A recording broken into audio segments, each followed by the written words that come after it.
Welcome back to another technical deep dive here in the debug zone.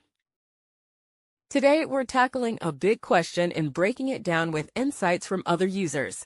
Hopefully, this clears up some misconceptions and helps you get the answer you need. So buckle up, stay a little curious, and let's jump right in.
And that's a wrap.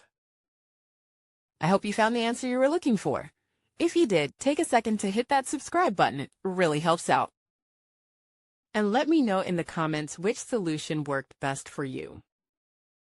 See you next time in the debug zone.